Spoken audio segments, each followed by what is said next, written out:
नमस्कार, देश न्यूज में आपका स्वागत है। मैं हूं आपके साथ सूरज पाठक और आप देख रहे हैं हमारा खास कार्यक्रम परिवार का चुनाव। हमारी डिबेट का आज का विषय है परिवार का चुनाव। दरअसल मध्य प्रदेश विधानसभा चुनाव के लिए कांग्रेस की पहली उम्मीदवार की सूची जारी हो गई और इस सूची ही उदयपुर डिक्लेरेशन पर सवाल खड़े कर दिए हैं। दरअसल उदयपुर डिक्लेरेशन में कांग्रेस के 13 पन्नों के घोषणा पत्र में पार्टी ने one post one person formula के साथ एक परिवार से एक व्यक्ति को ही टिकट दिए जाने की बात कही थी। हालांकि मध्य प्रदेश की सूची में एक फैमिली को 2 टिकट देकर इसे खारिज कर दिया गया है। आपको बता दें कि मध्य प्रदेश के पूर्व मुख्यमंत्री दिग्विजय सिंह के परिवार से इस बार कांग्रेस ने 2 उम्मीदवारों को चुनाव मैदान में उतारा है। दिग्विजय सिंह के बेटे जर्धन सिंह को राघवगढ़ सीट से और उनके भाई लक्ष्मण सिंह को चाचौड़ा विधानसभा से टिकट दिया गया। मध्य प्रदेश विधानसभा चुनाव के लिए कांग्रेस ने अपनी पहली सूची जारी की है और कांग्रेस ने अपनी पहली सूची में 144 प्रत्याशियों के नामों का ऐलान किया है। कांग्रेस ने इस सूची में 96 विधायकों में से 69 पर विश्वास जताया है। मध्य प्रदेश कांग्रेस की पहली सूची आ गई और इस सूची को लेकर कई सवाल खड़े किए जा रहे हैं और भारतीय जनता पार्टी के प्रदेश अध्यक्ष विष्णुदत्त शर्मा ने कांग्रेस की सूची पर कहा है कि कांग्रेस की पहली सूची में सबसे ऊपर 4 परिवारवाद, महिला अत्याचार, अपराध और भ्रष्टाचार। वी शर्मा ने कहा कि कांग्रेस की सूची ने साबित कर दिया है कि जनता के बाद अब कांग्रेस हाईकमान को भी कमलनाथ पर विश्वास नहीं रहा। यही कारण है कि छिंदवाड़ा जिले में कमलनाथ को छोड़कर किसी भी वर्तमान विधायक का टिकट फाइनल नहीं किया गया है। इस सूची में दिल्ली और दिग्विजय सिंह की छाप स्पष्ट नजर आ रही है। कांग्रेस ने जनजातीय नायकों का अपमान करने वाले, महिलाओं का उत्पीड़न करने वाले और वंदे मातरम का विरोध करने वाले कांग्रेस नेताओं को टिकट देकर यह संदेश दिया है कि जिन कांग्रेस नेताओं पर संगीन मामले दर्ज हैं, कांग्रेस ऐसे कृत्य करने वालों के साथ है। ऐसे चाल चरित्र चेहरों को लेकर चुनावी मैदान में उतरी कांग्रेस की हार सुनिश्चित है, यह कहना है भारतीय जनता पार्टी के प्रदेश अध्यक्ष वी डी शर्मा का। वी डी शर्मा ने कहा कि कांग्रेस की सूची में परिवारवाद, गुटबाजी, महिला विरोध की तस्वीर साफ देखी जा सकती है। कांग्रेस ने उमंग सिंगार, सुरेश राजे और सिद्धार्थ कुशवाहा को उम्मीदवार बनाया है और इन नेताओं पर कई मामले दर्ज हो चुके हैं। उन्होंने कहा कि एक और भारतीय जनता पार्टी ने 28 युवाओं को मौका दिया है, लेकिन कांग्रेस की सूची में 50 से 65 साल तक उम्र के नेता भी चुनावी मैदान में हैं और उन्होंने बताया कि कितना अंतर है भाजपा की सूची में और कांग्रेस की सूची में। कांग्रेस की सूची आते ही पूरे प्रदेश में विरोध के स्वर और इस्तीफों का दौर शुरू हो चुका है। कई जगहों पर कांग्रेस नेता एक दूसरे का विरोध खुलकर करने लगे हैं। कांग्रेस में किस हद तक गुटबाजी हावी हो चुकी है, इसकी तस्वीरें जगह जगह से आना शुरू हो गई हैं। कांग्रेस में जमीनी कार्यकर्ताओं को छोड़कर उन्हीं नेताओं को टिकट दिया गया है जो केवल बड़े नेताओं के चक्कर लगाते हैं। कांग्रेस नेता अजय यादव ने कांग्रेस द्वारा पिछड़ा वर्ग की उपेक्षा का आरोप लगाकर इस्तीफा दे दिया है। ऐसा ही हर जिले में लगभग हाल है। उन्होंने कहा है कि कांग्रेस जिस परिवारवाद के लिए पहचानी जाती है उस परिवारवाद की छाया भी इस सूची में साफ दिखाई देती है। कांग्रेस ने दिग्विजय सिंह के बेटे जयवर्धन सिंह को राघवगढ़ से, उनके भाई लक्ष्मण सिंह को चाचौड़ा से और उनके रिश्तेदार प्रियव्रत सिंह को खिलचीपुर से, उनके समधी घनश्याम सिंह को सेवड़ा से और उनके भांजे सिंधु विक्रम सिंह को शमशाबाद से और उनके भांजे दामाद अजय सिंह को चोरहट से टिकट दिया है। इसी तरह कांग्रेस में प्रेमचंद गुड्डू की बेटी को टिकट दिया गया है, अरुण यादव के भाई को टिकट दिया गया और अजय सिंह के मामा राजेंद्र कुमार सिंह को भी टिकट दिया गया। इससे स्पष्ट है कि कांग्रेस प्रत्याशियों की सूची वंशवाद की भेंट चढ़ गई है। यह कांग्रेस प्रत्याशियों की सूची नहीं, दिग्विजय सिंह के प्रत्याशियों की सूची है।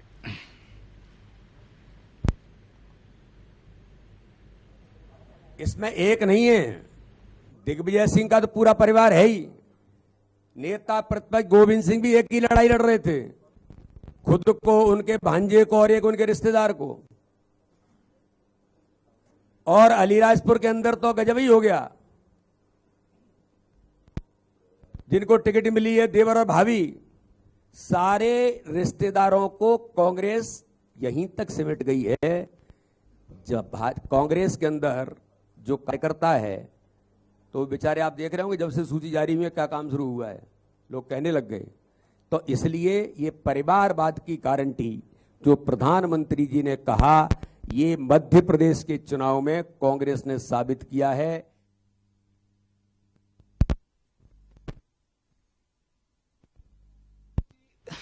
ने कई सवाल खड़े कर दिए हैं। क्या वंशवाद का आरोप लगा रही थी भारतीय जनता पार्टी पर? जब बीजेपी की सूची आई तो बीजेपी पर आरोप लगाया गया कांग्रेस के द्वारा कि यह वंशवाद की सूची है और परिवारवाद को बढ़ावा देने वाली पार्टी है, परिवार से टिकट दिए गए। अब खुद जब कांग्रेस की सूची आई है तो कांग्रेस सवालों के घेरे में आ गई है। क्या सवाल हैं और किस तरह के आरोप लगाए जा रहे हैं। जब भारतीय जनता पार्टी कह रही है कि अपराधियों को टिकट दिया गया है, तो वो कौन अपराधी हैं और क्या उनको टिकट नहीं दिया जाना चाहिए था। ये क्या भारतीय जनता पार्टी के लिए मुसीबतें खड़ी हो गई या फिर कांग्रेस ने खुद सेल्फ गोल कर लिया है। तमाम सवाल हैं, इन सवालों के जवाब के लिए हम चर्चा करेंगे। चर्चा में खास मेहमान है हमारे साथ स्टूडियो मौजूद हैं राजनीतिक विश्लेषक दिलीप भदौरिया जी। दिलीप भदौरिया जी, आपका बहुत स्वागत करते हैं देश न्यूज में। साथ ही हमारे साथ हैं भारतीय जनता पार्टी के प्रवक्ता दीपक नरवरिया जी। दीपक जी, आपका भी बहुत स्वागत है। और कांग्रेस प्रवक्ता हृदय कराड़ जी हमारे साथ हैं। हृदय जी, आपका स्वागत करते हैं। और आम आदमी पार्टी के प्रवक्ता हेमंत जोशी जी हमारे साथ हैं। हेमंत जी, आपका भी स्वागत करते हैं। और सबसे पहले हृदय जी, आपके पास आना चाहूंगा। कहा जा रहा है कि यह जो सूची आई है 144 प्रत्याशियों की, यह सूची दिग्विजय सिंह के परिवार की सूची है और इसमें वंशवाद को बढ़ावा दिया गया है, परिवारवाद दिख रहा है, गुटबाजी दिख रही है। कहा जा रहा है, वीडी शर्मा कह रहे हैं कि इतने गहन मंथन के बाद, गंभीर चिंतन के बाद अपराधियों को ही टिकट देना था, तो चिंतन की आवश्यकता क्या थी।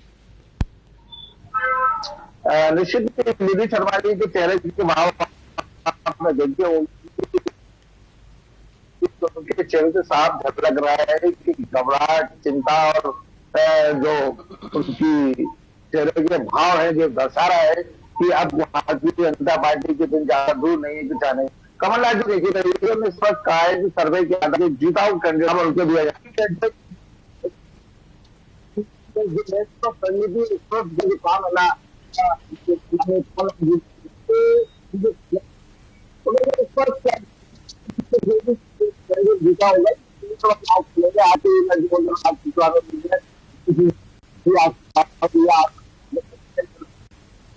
ये पहला हमारे विधायक जिनगण है, हमारे पार्टी के स्तंभ है।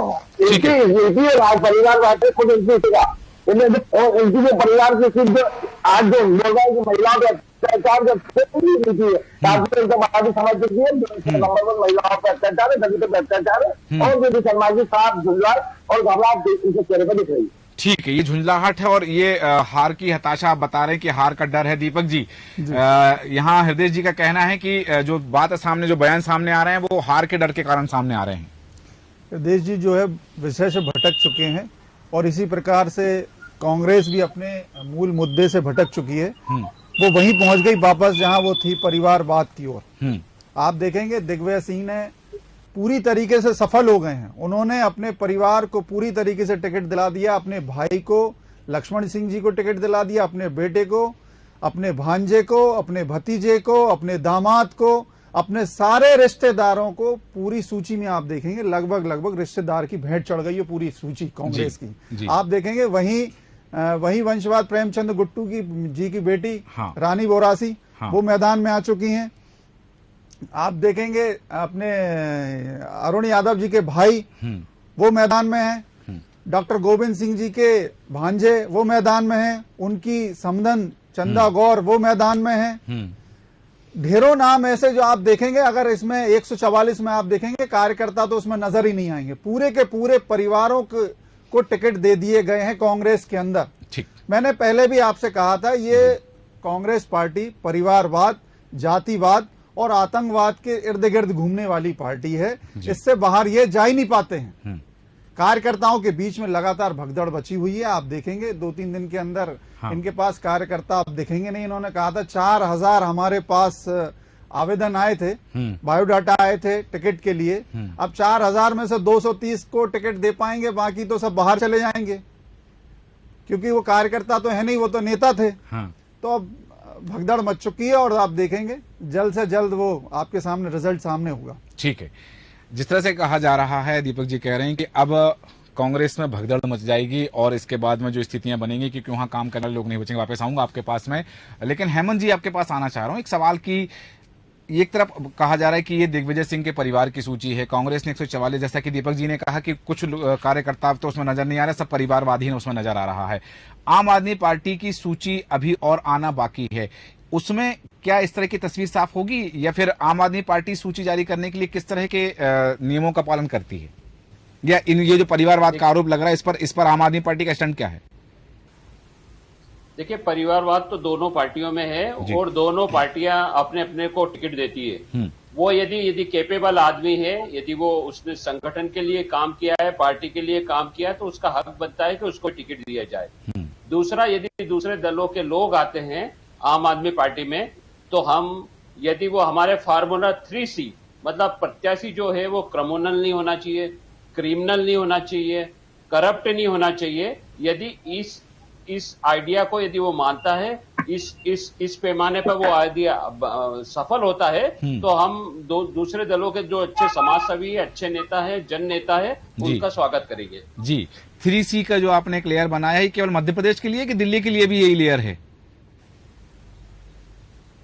मध्य प्रदेश के लिए है, दिल्ली में भी ऐसे ही हुआ था, पंजाब में भी ऐसे ही हुआ था। अच्छा। जो आम आदमी पार्टी की आइडियोलॉजी है वो 3C के लिए। अच्छा। हमने जो जनपद के चुनाव हुए या नगर निगम के चुनाव हुए, वहां पर भी टिकट 3C फार्मूले पे। हालांकि अभी ये चीज बता दूं कि जैसे ही नामांकन वापस लेने की आखिरी तारीख आ जाएगी तो चुनाव आयोग द्वारा जो घोषणा की जाती है, सूचना दी जाती है कि जो भी प्रत्याशी हैं वो अपने आपराधिक मामले जितने चल रहे हैं उनके विज्ञापन जारी कराएं। तो हमारे चैनल पर ही बहुत सारे विज्ञापन आएंगे, हम उस समय जरूर बात करेंगे कि आम आदमी पार्टी के किन किन प्रत्याशियों के आपराधिक प्रकरण की जानकारी आएगी, उस समय बात करेंगे। लेकिन अभी मैं आना चाहूंगा दिलीप भदौरिया जी आपके पास में कि एक जो बात आ रही है परिवारवाद को लेकर के, भारतीय जनता पार्टी हमेशा कहती रही है कि ये एक परिवार की पार्टी है, एक परिवार की परिक्रमा करती है, एक परिवार के प्रति नतमस्तक होती है। और अब कहीं ना कहीं ये चीज कांग्रेस की जो सूची जारी हुई है इसमें दिग्विजय सिंह, क्योंकि जैसे ही कल सूची जारी हुई हमने विश्लेषण किया सुबह 10 बजे, तभी ये बात स्पष्ट हुई कि ये दिग्विजय सिंह की इसमें पूरी चली है। भोपाल की 3 सीटें जहां पूरा का पूरा सुरेश पचौरी का दबदबा देखा, जो 3 सीटें घोषित हुई हैं, उन सीटों पर यह बताया गया कि ये बाकी पूरी सीटें दिग्विजय सिंह की छाप दिख रही है, सारे के सारे दिग्विजय सिंह के समर्थन है। कमलनाथ की खुद उसमें चली नहीं है। और कमलनाथ तो छोड़िए, दिग्विजय सिंह ने अपने पूरे परिवार के लोगों को, चाहे रिश्तेदार हो, समधी हो, भांजा दामाद हो, भांजे हो, सबको टिकट दिला दी है। तो ये जो भारतीय जनता पार्टी आरोप लगाती है, कहीं ना कहीं तो सच्चाई है इसमें दिलीप जी।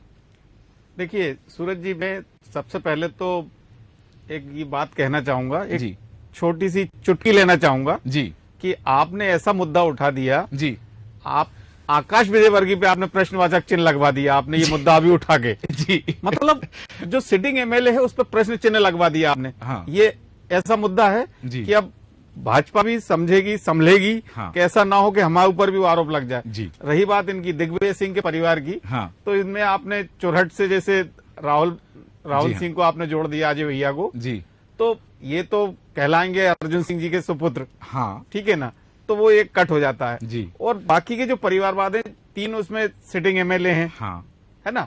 और कोई भी टीम है, अगर हम क्रिकेट की तरफ जाते हैं इसी परिवारवाद को लेके जी, तो एक समय था जब लाला अमरनाथ के दोनों बेटे क्रिकेट टीम में खेला करते थे, सुरेंद्र अमरनाथ और महेंद्र अमरनाथ, ऐसे कई उसमें उदाहरण चले आए। हाँ। और मैं ये सोचता हूं कि कोई भी कैप्टन हो टीम का जी, वो जब ग्राउंड में टीम उतारता है तो विनिंग टीम कॉम्बिनेशन ही उतारता है जी।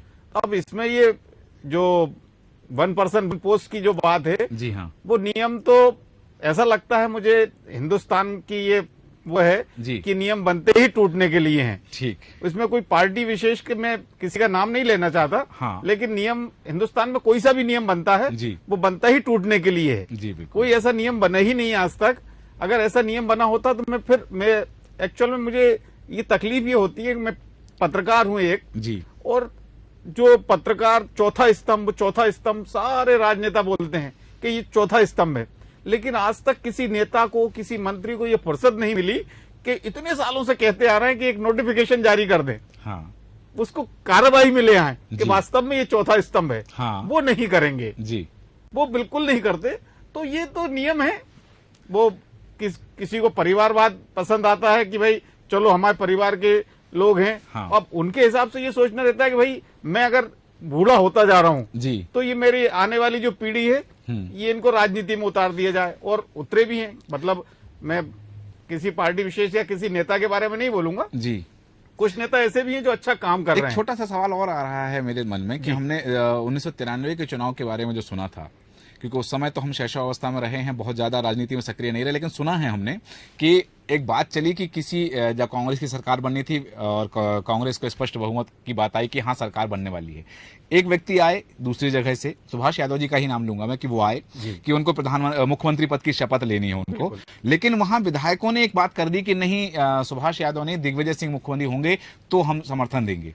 ये जो परिवारवाद की सूची आई है, दिग्विजय सिंह के समर्थकों की सूची आई, कहीं ऐसा तो नहीं कि यदि जनता आशीर्वाद देती है, कांग्रेस की सरकार बनने की स्थिति आती है, तो इस बार फिर हमें वो तस्वीर देखने मिलेगी जो 1993 में थी, कि क्योंकि सारे विधायक किसके हैं, दिग्विजय सिंह के हैं, उनके समर्थक हैं। यदि किसी और का नाम आए तो ऐसा तो नहीं कमलनाथ को दरकिनार कर दिया जाए और दिग्विजय सिंह का नाम सामने आ जाए, ऐसी कोई तस्वीर आ सकती है क्या? इसमें मैंने जो अभी तक जो अनुमान लगाया ये 2023 के होने वाले चुनाव के बारे में जी, अगर कांग्रेस सरकार बनती है हाँ, तो निश्चित रूप से कमलनाथ मुख्यमंत्री बनेंगे, हाँ, और अगर भाजपा सरकार बनती है हाँ, तो निश्चित रूप से 110% जी, शिवराज सिंह ही मुख्यमंत्री बनेंगे। ठीक, तो लाख ये बातें हो जाए कि ये घेर लिया शिवराज को, और ये जी। सच्चाई भी है।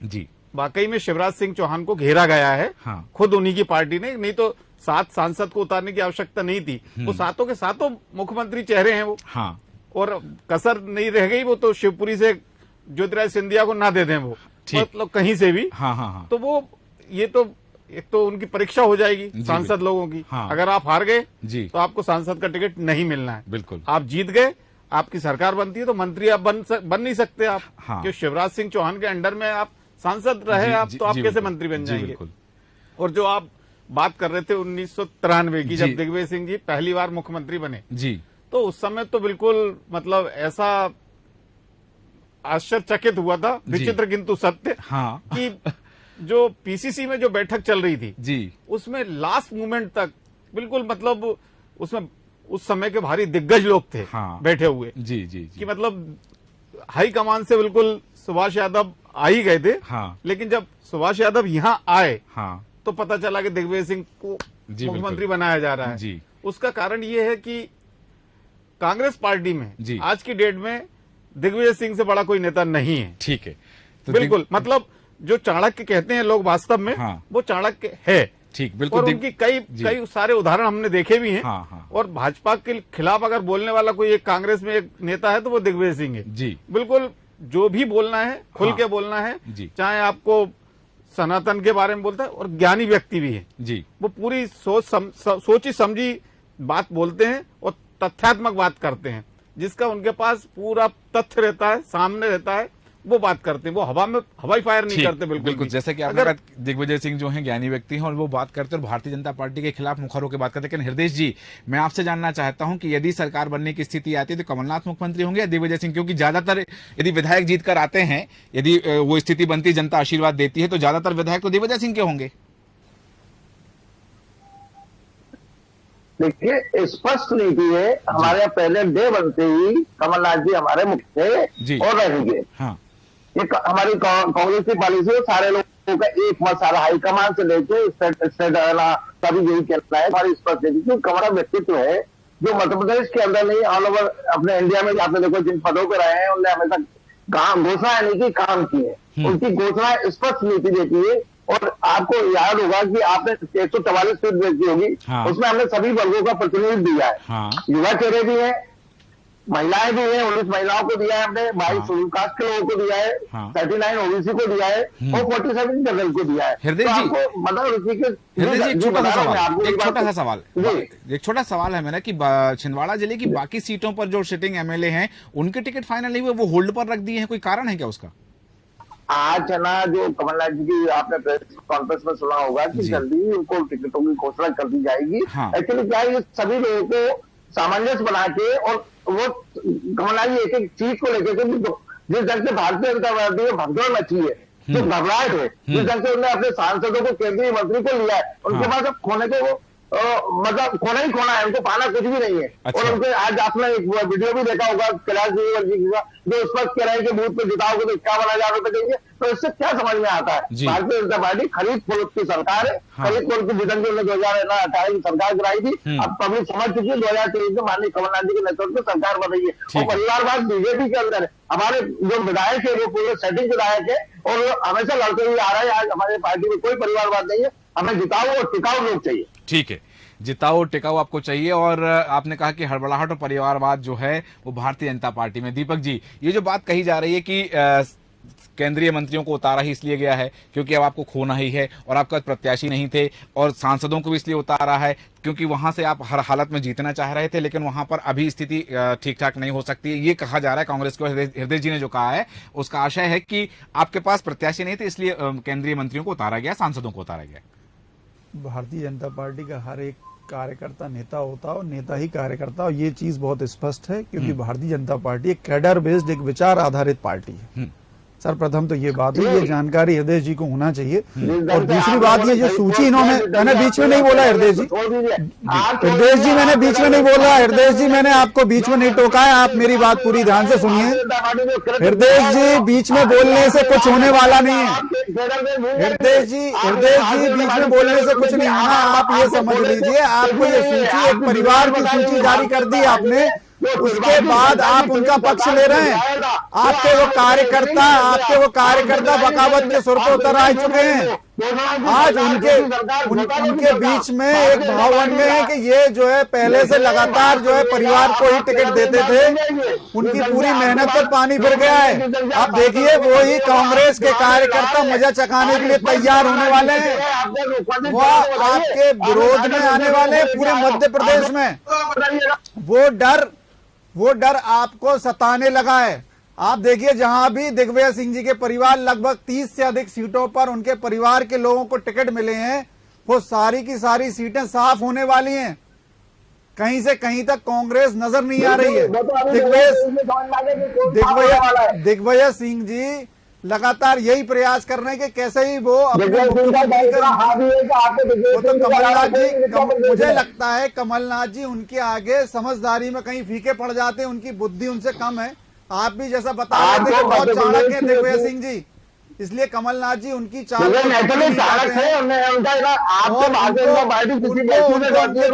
फंसा दिया है। वो छिंदवाड़ा से बाहर नहीं निकल पा रहे हैं।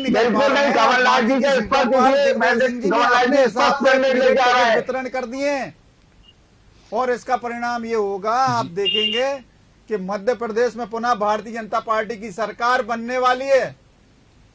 पुनः भारतीय जनता पार्टी की सरकार। पब्लिक समझ चुकी है घोटालों की, दलितों पे, आदिवासियों पे अत्याचार, बेरोजगारों की स्थिति। आप देखिए, चाहे आपके पास आज की डेट में पटवारी घोटाला, ये एक 255 माह के अंदर 250 घोटाले। आपने अपना पिछला जो घोषणा पत्र है वो पढ़ा था कि आपने 2018 का घोषणा पत्र याद है क्या आपको? घोषणा पत्र आएगा आज आप वो किसानों को जो कहा था ठीक है, 5 रुपए लीटर। ठीक है हृदय जी, दीपक जी, ठीक है हृदय जी आ रहा हूं आपके पास। ठीक है हृदय जी, वापस आऊंगा, दीपक जी आपके पास भी आऊंगा। लेकिन हेमंत जी, यहाँ सवाल ये है, जिस तरह से अभी कहा जा रहा है कि कमलनाथ जी उतना नहीं सोच पा रहे हैं, दिग्विजय सिंह जी आगे तक सोच पा रहे हैं और दिग्विजय सिंह अपनी रणनीति चल रहे हैं और वो कमलनाथ के खिलाफ भी जा सकते हैं। अब यहाँ एक बात आ रही है, लेकिन यहाँ ये जो बात है, ठीक है, भारतीय जनता पार्टी की अपनी रणनीति उस हिसाब से चल रही है। आम आदमी पार्टी, जैसा आपने कहा कि ये पहले भी आपके एक प्रवक्ता आए थे और एक विषय पर जब चर्चा हुई थी तब आम आदमी पार्टी की ओर से कहा गया था कि भारतीय जनता पार्टी और कांग्रेस ये चोर चोर मौसेरे भाई हैं। तो ऐसी स्थिति में मध्य प्रदेश में 230 सीटों पर आपकी रणनीति, क्योंकि यहां क्षेत्रवाद, जातिवाद, क्षेत्रीयगत समीकरण, जातिगत समीकरण और स्थानीय समीकरण को साधने के बाद ही कहीं दो दलीय व्यवस्था अब तक चली आ रही थी मध्य प्रदेश में, भारतीय जनता पार्टी और कांग्रेस। आम आदमी पार्टी क्या मध्य प्रदेश में अपनी उपस्थिति दर्ज करा पाएगी और कराएगी तो कैसे?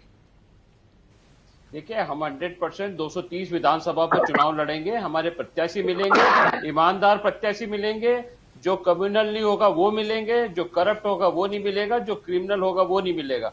हम शिक्षा, स्वास्थ्य, रोजगार, महिला सुरक्षा, इन पे काम करने वाली पार्टी है। हम जातिवाद और क्षेत्रवाद और विशेषवाद उस पर ध्यान नहीं देते। वो दूसरी पार्टियों के लिए रख रखा है। वो सालों से वो कर रहे हैं कि इसको वोट दे दिया, इसको दे दिया, समाज की बात करते हैं, जातियों की बात करते हैं। हम तो अच्छे कैंडिडेट उतारेंगे, जो जनता का कैंडिडेट होगा और जनता ही उन्हें जिताएगी। तो जोशी जी, अभी तक क्योंकि हमने देखा कि जो आम आदमी पार्टी का जो फोकस है मध्य प्रांत पर है, महाकौशल पर है, विंध्य पर है, मालवा निमाड़ तरफ आपकी क्या उपस्थिति है? क्योंकि वहां ना तो आपके अरविंद केजरीवाल जी जा रहे हैं, ना पंजाब के मुख्यमंत्री जा रहे हैं वहां पर। देखिए, कल ही जीवनजोत कौर मैडम है, जो पंजाब की विधायक है, जिन्होंने बिक्रमजीत सिंह मजीठिया और सिद्धू को, दोनों को हराया था, दोनों बाहुबली को हराया था। एक सीधी सादी ईमानदार लेडी है जिन्होंने काम किया है और काम करके बड़े बड़ों को हराया। वो भी यहाँ पर आए हैं। दूसरे जो खडूर साहब विधानसभा के सब केंद्रीय नेतृत्व तो यहाँ पे आ रहा है और यहाँ पर भी हमने टिकट वितरण करें। इंदौर की बात करें तो इंदौर विधानसभा 1, इंदौर विधानसभा 4। हम तो पूरे मालवा निमाड़ की, मैं पूरे मालवा निमाड़ की बात कर रहा था दरअसल।